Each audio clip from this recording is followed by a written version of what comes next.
Me chamo Maria Eduarda e irei falar sobre a osteoporose. A osteoporose é uma doença que enfraquece os ossos, deixando eles mais finos, frágeis e propensos a sofrer fraturas. Ela ocorre quando nosso corpo perde massa óssea mais rápido do que consegue repor.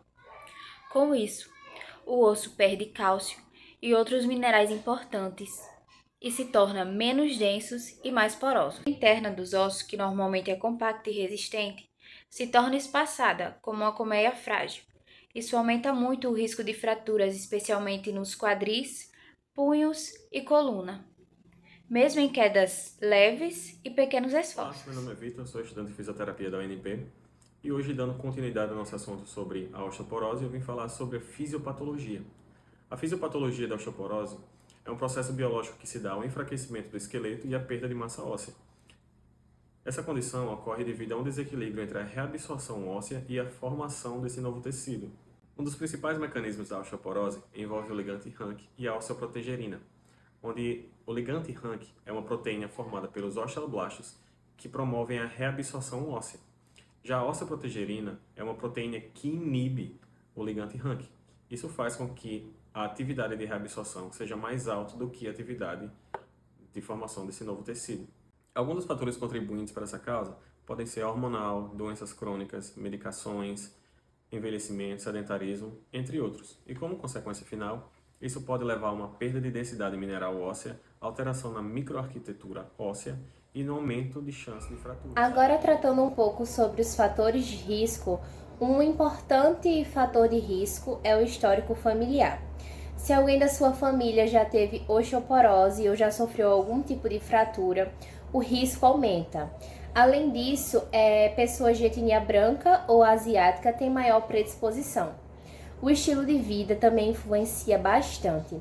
O sedentarismo, o tabagismo e o consumo excessivo de álcool e também uma alimentação pobre em cálcio e vitamina D contribuem significativamente para o desenvolvimento dessa doença.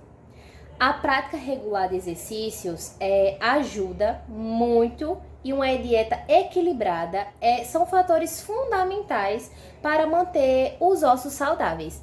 Algumas doenças crônicas, como artrite reumatoide e problemas intestinais que dificultam a absorção dos nutrientes, também é um grande risco, aumenta muito esses riscos. Além disso, podemos falar também sobre o uso prolongado de certos medicamentos, como corticoide e anticonvulsivantes. Isso pode afetar a densidade óssea. Por isso, é muito essencial conhecer todos esses fatores de risco e buscar muitas formas de prevenção desde cedo. Você pode adotar hábitos saudáveis, como realizar exercícios e fazer exames periódicos quando necessário, porque cuidar da saúde óssea é investir em qualidade de vida para o futuro. Não é pensando no hoje, mas sim no futuro, porque você adotando essas práticas, você está aumentando bastante a sua qualidade de vida e a proteção dos seus ossos. Olá, eu vou falar um pouco sobre sintomas e sinais clínicos. Dor óssea ou nas costas, especificamente dor na lombar persistente, que pode ser causada por fraturas vertebrais por compressão. Perca de estrutura comum em estágio mais avançado devido ao colapso das vértebras. Postura encurvada cifose dorsal, popularmente chamada de corcunda da viúva. Fraturas por fragilidade. Fraturas que ocorrem em traumas mínimos, especificamente em locais como coluna vertebral, quadril, fêmur proximal, punho radiodistal, redução da capacidade funcional devido à dor crônica e fraturas recorrentes. Dificuldade de locomoção como consequência da dor e das deformidades ósseas. É importante lembrar que, na maioria dos casos, a osteoporose só é diagnosticada após uma fratura. Por isso, a triagem com densitometria óssea é funcional, especificamente em mulheres após a menopausa e homens acima de 70 anos, ou com fatores de risco. Olá, meu nome é Isabela, sou estudante de fisioterapia da UNP e hoje estou aqui para apresentar um caso clínico de osteoporose, identificado através do exame de densitometria óssea. A paciente é Valesca Silva Souza Ferreira, uma mulher de 50 anos, atendida no Hospital Universitário Onofre Lopes, em abril de 2024. A paciente ela apresentava baixo peso, pesando 65 quilos e tendo 1,58 de altura. E ela foi submetida a esse exame devido ao seu médico suspeitar de uma perda de massa óssea. Como eu falei, o exame utilizado foi a densitometria óssea, que é um exame que mede a densidade mineral dos ossos e tem um parâmetro chamado D-score, que é um que compara a massa óssea do paciente com a de um jovem adulto saudável. Os resultados do exame chegaram e o resultado foi que da coluna lombar, da L1 até L4, a paciente tinha um D-score de menos 3,2, que significa osteoporose. No colo do fêmur, a paciente tinha um resultado de menos 2,4, que significa baixa densidade óssea, conhecida como osteopenia. E no fêmur total, a paciente tinha um resultado de menos 2,2, que também é osteopenia. E de acordo com a OMS, que é o Conselho Mundial de Saúde, o resultado de entre menos 1 até menos 2,5 significa osteopenia e abaixo de menos 2,5 significa osteoporose. Esses resultados nos mostram que a paciente já apresentava osteoporose na coluna lombar, aumentando significativamente os riscos de fraturas vertebrais, e principalmente com pequenos traumas ou quedas. Já no fêmur, apesar da paciente não apresentar osteoporose, ela apresentava uma baixa densidade, fazendo com que tenham todo um cuidado para evitar a progressão dessa doença. A osteoporose é uma doença silenciosa que pode passar despercebida até a ocorrência de fraturas. Por isso, exames como a densitometria óssea são importantes para identificar precocemente e passar um tratamento adequado para o paciente, trazendo o uso de medicamentos, uma dieta rica em cálcio e vitamina D e passando exercícios físicos adequados. Eu estou aqui com a paciente Valesca e eu vou fazer algumas perguntinhas para ela para a gente entender melhor sobre a osteoporose dela. Como foi para você receber esse diagnóstico de osteoporose? Foi normal, né? Devido à genética, que a minha mãe e a minha avó também tinham osteoporose.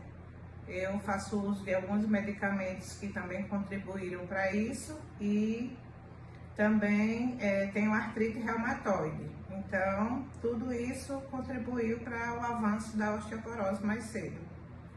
Você já teve algum episódio de fratura ou dores nas costas com frequência? Fratura não, dores nas costas tive sim. A terceira pergunta é se você está fazendo uso de algum medicamento ou suplemento indicado pelo seu médico. Eu faço uso do alendronato de sódio de 70 miligramas e o suplemento eu tive que suspender porque deu uma alteração na mama e até receber o diagnóstico definitivo eu não vou poder fazer esse suplemento. E para finalizar, a última pergunta é: quais mudanças você fez na sua rotina desde que você recebeu o diagnóstico? Não muitas, porque eu já fazia pilates, né, devido à artrite, e só passei a ter mais cuidado, usar mais tênis e sandálias e sapatos que não escorreguem tanto, né, como deu o risco de fratura, então eu passei a ter mais cuidado. E é isso. Meu nome é Giovana e eu vou falar sobre as complicações da osteoporose. Bom, as complicações mais preocupantes da osteoporose são as fraturas por fragilidade, que acontecem mesmo em situações que tenham baixo impacto, como a queda da própria altura. Alguns exemplos é tipo você escorregar em um chão molhado ou acabar tropeçando em algum objeto. Essas fraturas são muito comuns na região do quadril, da coluna vertebral e do nosso punho. E elas têm suas características, seus impactos e também seus riscos. A fratura do quadril ela é uma das mais graves e geralmente ela ocorre na parte superior do fêmur, próximo à articulação do nosso quadril. E ela é muito comum após uma queda simples em pessoas que já têm a osteoporose mais avançada. Em muitos dos casos, requer cirurgia imediata, com a colocação de prótese ou até mesmo de pinos e placas. O problema da fratura do quadril é que ela raramente ocorre sozinha e ela acaba trazendo consequências sérias, como a perda de mobilidade, grandes riscos de infecção, trombose, úlceras de pressão e também pneumonia. Muitos idosos acabam passando semanas ou até meses acamados, e isso acaba agravando ainda mais o quadro clínico. Além disso, a fratura do quadril, ela também está associada a uma alta taxa de mortalidade, e estudos até mostram que entre 20% ou 30% dos idosos acabam morrendo no seu primeiro ano após essa fratura.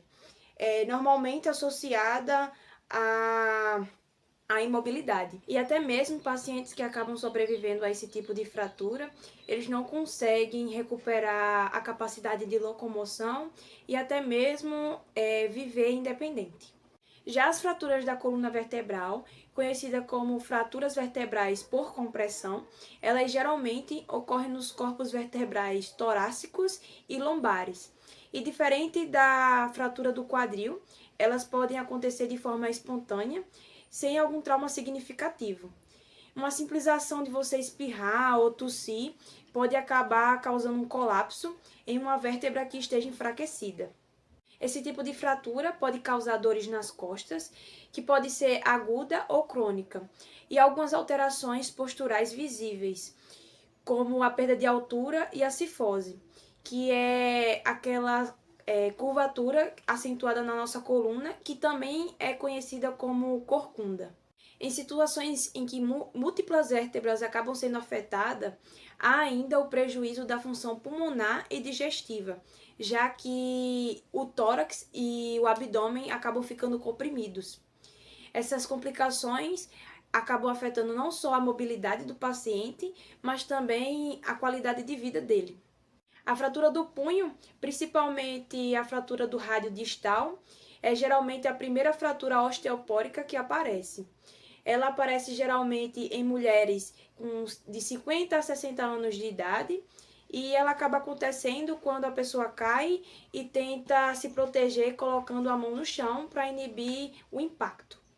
Embora a fratura do punho seja de menor gravidade em comparação à fratura do quadril ou da coluna vertebral, ela acaba ocasionando dor, limitações funcionais, a perda de força e a dificuldade de realizar algumas atividades do dia a dia, como, por exemplo, pegar algum objeto, cozinhar, escrever. E, além disso, a fratura do punho também serve de sinal de alerta precoce para o diagnóstico da osteoporose e também a prevenção de futuras fraturas mais graves. No conjunto geral, as fraturas do quadril, coluna vertebral e do punho representam não só um problema ortopédico, mas também uma questão de saúde pública, já que estão associadas à perda da autonomia, o aumento dos custos com internações e reabilitações e um maior risco de morte em idosos. Olá, eu me chamo Rebeca e eu vou falar um pouco sobre a prevenção e o tratamento da osteoporose. Na alimentação, a ingestão adequada de cálcio e a vitamina D são essenciais para o fortalecimento dos ossos. Os alimentos ricos em cálcio são leites e derivados, vegetais de folhas verdes e peixes. Já a vitamina D, ela é presente na nossa pele com exposição solar e também pode estar presente em alguns alimentos como os peixes gordurosos.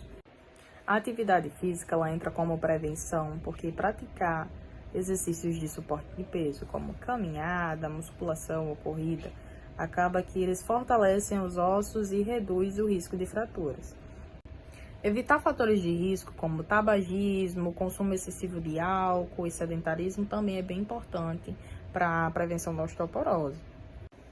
Já na parte de tratamento, em alguns casos são prescritos alguns medicamentos para aumentar a densidade mineral óssea ou diminuir o risco de fraturas, como bifosfonatos e outros. Além dos medicamentos para a prevenção, outros podem ser utilizados para o tratamento da osteoporose, como a denosumab, que ela reduz o risco de fraturas. Em mulheres após a menopausa, a terapia hormonal pode ser considerada como prevenção à osteoporose, mas ela deve ser avaliada por um médico por seus potenciais efeitos Por adversos. isso, o diagnóstico precoce é tão importante. Ele permite um melhor tratamento antes mesmo que os ossos fiquem frágeis. Mudanças no estilo de vida, com a ajuda de medicações e suplementações. Isso vai contribuir para manter sua mobilidade, resistência e qualidade de vida ao longo dos anos. Quanto mais cedo a osteoporose for detectada, mais chance de controlar essa doença. Então, procure seu médico se você tem mais de 50 anos, ou histórico familiar e outros fatores de risco. Prevenção é o melhor caminho para manter a qualidade de vida.